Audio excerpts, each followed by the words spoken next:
నమస్తే ఫ్రెండ్స్. బెంగాల్లో నరేంద్ర మోడీ గెలుపు కోసం నిజంగా భారతదేశంలో ఉన్నటువంటి హిందువులు, ముఖ్యంగా బీజేపీ కార్యకర్తలు, ఆర్ఎస్ఎస్ కార్యకర్తలు అందరూ కూడా భారతదేశాన్ని నరేంద్ర మోడీ రక్షిస్తాడు. నరేంద్ర మోడీ ఇలా గుస్పేటియా అంటే చొరబాటుదారులు ఎవరైతే ఉన్నారో చొరబాటుదారులు మొత్తం మమతా బెనర్జీ పెంచి పోషించింది. 95 లక్షల మంది చొరబాటుదారులు అక్కడ జొర్రీరు కాబట్టి వాళ్ళందరికీ ఓటు హక్కు ఇచ్చి ఆధార్ కార్డు ఇచ్చి ఓట్లు వేపిస్తున్నది కాబట్టి ఎస్ఐఆర్ తోటి కేంద్ర బలగాలను పెట్టి 95 లక్షల ఓట్లు తొలగించడం జరిగింది అని చెప్పి ఎన్నికల కమిషన్ చెప్పింది. అందరిని పంపిస్తే అమిత్ షా మాట్లాడాడు. దాని తర్వాత మోడీ గారు కూడా మాట్లాడారు. నిజమైనటువంటి దేశభక్తుడు మోడీ గారు కాబట్టి భారతదేశాన్ని రక్షించడానికి వచ్చారని నమ్ముతూ ఉన్నారు ప్రజలు. కాబట్టి ఖచ్చితంగా ఇప్పుడు మోడీ గారిని ఖచ్చితంగా ప్రజలు మోడీ గారు ఏం చేస్తారనుకుంటారు నెక్స్ట్. ఎవరైతే ఎస్ఐఆర్ ద్వారా 95 లక్షల మంది ఓట్లు తొలగించబడ్డారో వాళ్ళందరూ భారతదేశం నుంచి బంగ్లాదేశ్కు ఎప్పుడు పంపిస్తాడు మోడీ? ఈ దేశ ప్రజలందరూ వెయిట్ చేస్తూ ఉన్నారు. ముఖ్యంగా నరేంద్ర మోడీ అభిమానులు ఎవరైతే ఉన్నారో, ఆర్ఎస్ఎస్ కార్యకర్తలు ఎవరైతే ఉన్నారో, లేదంటే బీజేపీ వాళ్ళు ఎవరైతే ఉన్నారో, బీజేపీ నిజమైన భక్తులు ఎవరైతే ఉన్నారో వాళ్ళందరూ, ఈ దేశ భక్తులు ఎవరైతే ఉన్నారో అంటే మోడీ భక్తులు ఎవరైతే ఉన్నారో వాళ్ళందరూ ఏం కోరుకుంటున్నారంటే 95 లక్షల మంది ఎవరైతే బంగ్లాదేశ్ ద్వారా మమతా బెనర్జీ భారతదేశానికి తీసుకొచ్చిందో ఆ 95 లక్షల మంది ఓట్లు తొలగించిన వాళ్ళందరినీ కూడా ఈ దేశాన్ని నుంచి బయటికి పంపిస్తామని చెప్పి నిజంగా ఎప్పుడు పంపిస్తారో నరేంద్ర మోడీ కానీ, బీజేపీ వాళ్ళు కానీ, బీజేపీ కార్యకర్తలు కానీ, ఈ దేశభక్తులు దేశాన్ని అమితంగా ప్రేమించే వాళ్ళు ఈ 95 లక్షల మందిని ఎప్పుడు భారతదేశం నుంచి తరిమేస్తారు? ఓన్లీ పశ్చిమ బెంగాల్నే 95 లక్షల మంది. భారతదేశ వ్యాప్తంగా ఎన్ని లక్షల మంది ఉన్నారు? బీహార్లో ఎన్ని ఓట్లు తీసేసారు? మీరు ఎందుకు తీసేసారు? ఎవరు చొరబాటుదారులు? ఏం జరిగింది? కానీ పశ్చిమ బెంగాల్లో ఏం చెప్పారంటే పక్కా మమతా బెనర్జీ బంగ్లాదేశ్ నుంచి వచ్చే వాళ్ళందరినీ కూడా ప్రోత్సహిస్తుంది, భారతీయులకు వ్యతిరేకంగా పనిచేస్తూ ఉంది, వాళ్ళందరినీ కూడా ఓట్లు తొలగించి ఆధార్ కార్డులు తీసి బయటికి పంపిస్తామని చెప్పారు. ఎస్, నరేంద్ర మోడీ నువ్వు నిజమైన భక్తుడు అయితే, నువ్వు నిజమైన దేశభక్తి నీ లోపల ఉంటే, నిజంగా ఈ దేశాన్ని నువ్వు ప్రేమిస్తున్నట్టుంటే ఎప్పుడు when you are going to send them out of India? I'm asking anyone can say the answer. Anyone can say the answer when the BJP party is going to throw out of the border of the Bharat. Answer చెప్పాలని చెప్పి ఈ దేశ ప్రజలు కోరుకుంటా ఉన్నారు.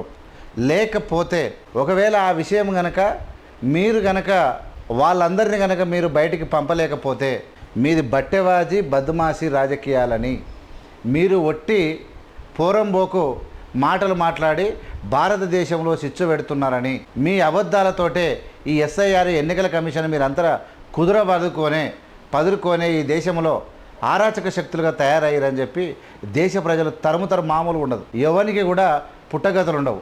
ఖచ్చితంగా SIR ద్వారా ఎవరెవరినైతే బంగ్లాదేశ్ నుంచి, పాకిస్తాన్ నుంచి వచ్చిన వారిని గుర్తించారో వాళ్ళందరినీ బంగ్లాదేశ్ మీ వశమైంది, బార్డర్ మీ చేతులకు వచ్చింది. ఇప్పుడు పంపండి అవుట్ సైడ్. ఇప్పుడు భారతదేశం నుంచి వాళ్ళని పంపండి. మీరు పంపకపోతే మీరు ఏమి చేతగాని అంటే మీరు ఏమి చేయలేరని అందరికి తెలుసు. మీ వల్ల ఏంది కాదని అందరికి తెలుసు. మీరు చేసింది ఏంది లేదు. ఈ దేశంలో ప్రాజెక్టులు కట్టలే, పాఠశాలలు కట్టలే, ఉద్యోగాలు ఇవ్వలే. మీరు చేసినటువంటి ఒక్క పని కూడా సఫలీకృతం ఈ దేశంలో కాలేదు. మీరు సఫలీకృతం అయింది ఒకటే ఒక దాంట్లో, భారతదేశంలో ఉన్నటువంటి మతాల మధ్య చిచ్చు పెట్టడం, ప్రజల మధ్యలో చిచ్చు పెట్టడం.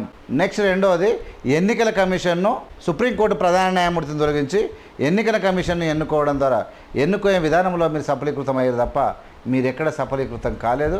ఖచ్చితంగా ఈ అంటే నరేంద్ర మోడీ పశ్చిమ బెంగాల్లో ఎవరైతే చొరబాటుదారుడు ఉన్న వారు అందరినీ కూడా తిరిగి పంపించకపోతే చెరుకు గడని నలిచినట్టు నలుస్తారు ప్రజలు.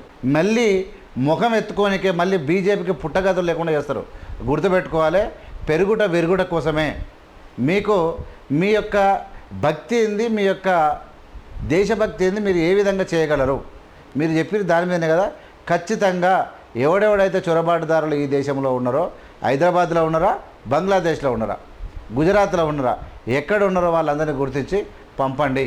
పంపకపోతే మీరు ఎందుకు గెలిచినట్టు, మీ అర్థం ఏంది, మీ మాటలకు అర్థం ఏందో ఈ దేశ ప్రజలు తెలుసుకొని ఖచ్చితంగా సరి అయిన జవాబు మీకు దొరుకుతుంది. అయిపోయింది. ఇక మీరు ఆడాల్సినటువంటి నాటకాలు 15 ఏళ్లలో 12 ఏళ్ళు 13 ఏళ్ళలో మొత్తం ఆడేసిరు. మీకు ఇంకా మీ అబద్ధాలకు మీ విధానాలకు ఇక తావు లేకుండా పోతుంది. కాబట్టి మీరిచ్చిన మాట ప్రకారంగా బెంగాల్కు 1 కోటి ఉద్యోగాలు ఇవ్వండి, చొరబాటుదారులను వెలగొట్టండి, అక్కడ హిందువులను కాపాడండి, హిందువులకు జాబులు ఇవ్వండి, హిందువులకు బిజినెస్లు పెట్టేయండి, ఏదో ఒక మంచి పని చేయండి. తద్వారా మీరు ఖచ్చితంగా మిమ్మల్ని నమ్ముతారు.